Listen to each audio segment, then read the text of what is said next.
มาทุกคนวันนี้กินข้าวแล้ได้มุกปลานิ่นทุกคนก็จะแสบทุกคนเปิดบักง่ายมาได้ทุกคนมากินน้ำกันอันนี้ก็อันนี้ทุกคนอันนี้แจวกับก้อยน้อยเดียวหนึ่งดอกก็ได้จับ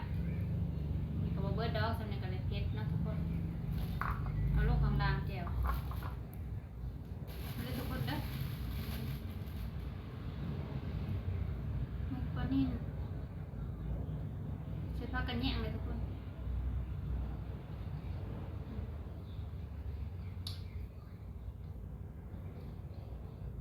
หอม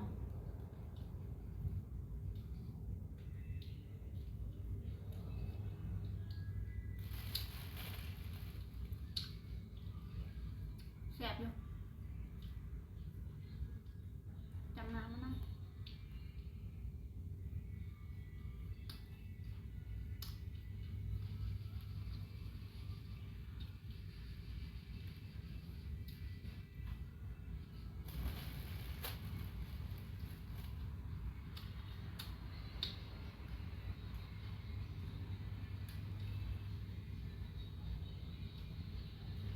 นี่ก็อากาศเย็นทุกคนล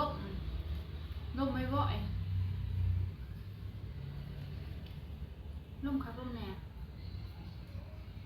หนาวเลย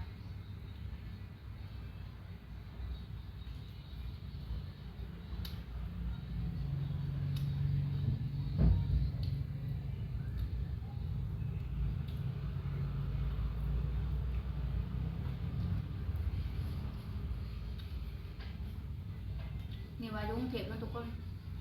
ถ่ายอยู่บ้านหน้าด้วยได้ทีน้ำทำได้แล้วพยานมือแข็งหมดแล้ว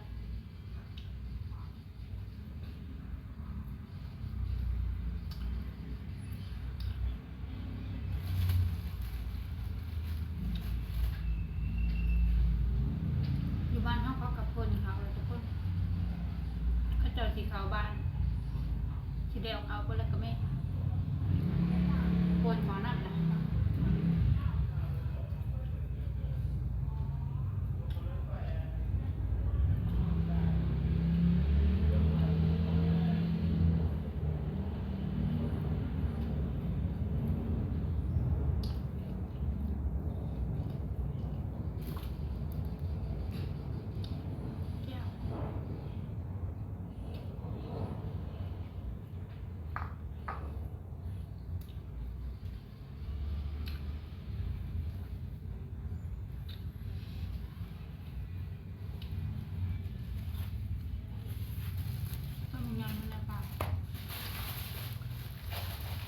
พ่อเลยให้ปิ้นเอาขนาด